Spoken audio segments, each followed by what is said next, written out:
Let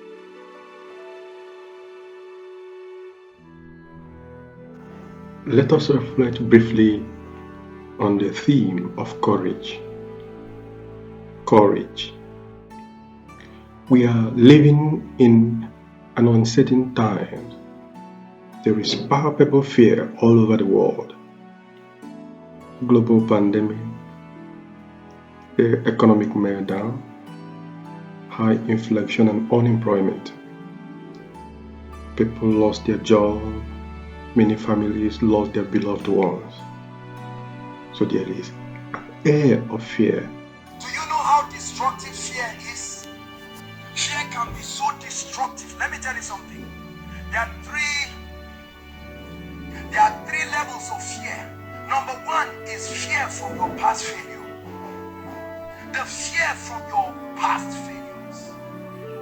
So every time you want to move forward and the word of God challenges you to do great things for the kingdom, every time you want to take steps of faith, the fear of your past failure, not just the fear of your past.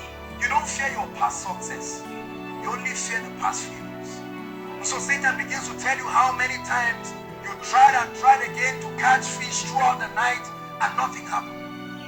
When you conquer the fear of past failures, then you are ready to brace up for a victorious life. Hallelujah.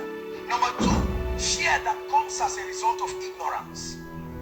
There is fear that is as a result of ignorance. People say when fear knocks the door, call faith. It depends on what you call faith. Faith that is born out of religion will open the door and see fear standing. The antidote to fear that comes from ignorance is knowledge and understanding. He said, in all thy getting, get understanding. Exalt her and she shall promote thee. He said, she shall bring an ornament of glory upon thy head when thou dost embrace her. Doth not wisdom cry? He said, wisdom is the principal thing, therefore get wisdom. With all thy getting, get understanding. So there is fear that comes. How many of you have found yourself being afraid? If we are going to do an interview right now on scriptures and the Bible, I'll be so confident. But the moment we are going to do an interview over cooking, I'll start fidgeting. The same me who was very confident a while ago. You know why? Because I have not mastered the laws. So I'm afraid of embarrassing myself before people. Are you listening to me? There is confidence that comes from the knowledge of the word of God, the operation of the principles of God, knowledge that sets you free from fear. There is confidence that comes from the revelation of the word of God. Are you listening to me? Someone tells me, do you know you're going to be poor in this life? No, it's too late. I'm not just trying to claim it or pray about it. It's too late. It's too late because the word of God has been engrafted in my spirit, number one. Number two, my heart is already committed to obey the principles of God. Are you following me now? That's the second level of fear. The third level of fear comes from the opinion of other people. It's amazing how many people are unable to live the fullness of their lives because we allow what people to think about us. What would they say? What will this person? The condition to be criticized is that you are born of a woman, full stop.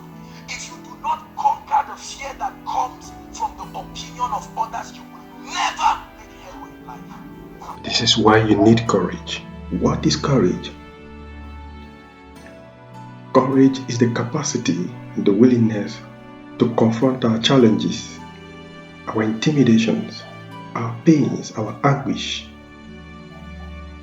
It is that inner strength that energizes us to keep pushing ahead regardless of what we are facing in life.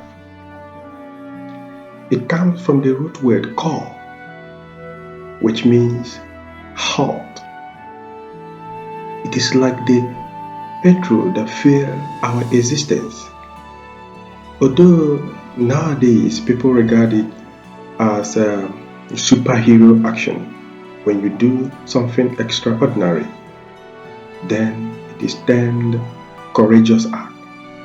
But the philosopher will always tell you that you have to be before becoming.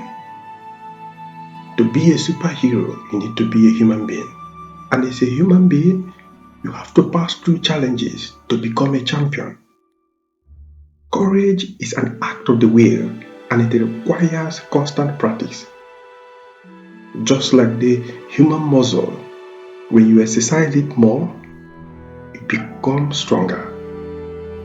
It is so important that Winston Churchill calls it the mother of all virtues. It takes courage to be hopeful. It takes courage to be confident. It takes courage to be compassionate. It is even hard to love without courage because loving comes with risk. You are exposing your vulnerability to someone who can betray you, backstab you, or even ambush you. It takes a tremendous amount of courage to become the person you truly want to be. The decision we make every day can influence whether or not you can face anxiety, stress, danger, pain, or difficulties in the future. Courage is the willingness to make those decisions every day and to face the consequences. Courage is so important that in the first book of Joshua, the book of Joshua, it was mentioned 4 times. Of late, I've come to pay a particular attention to the leadership qualities of Joshua. I was taken aback to have an in-depth research on why God should encourage Joshua to be courageous. Joshua was mentored by Moses for 40 good years. He understands the nitty-gritty of leadership. So, Joshua, in actual sense, was not a timid guy or a fearful person. Then, why was God calling his attention to be courageous? It was because of the battles ahead. All of us have our own difficulties. All of us have our own challenges. But when you are able to confront it head on, that is courageous act.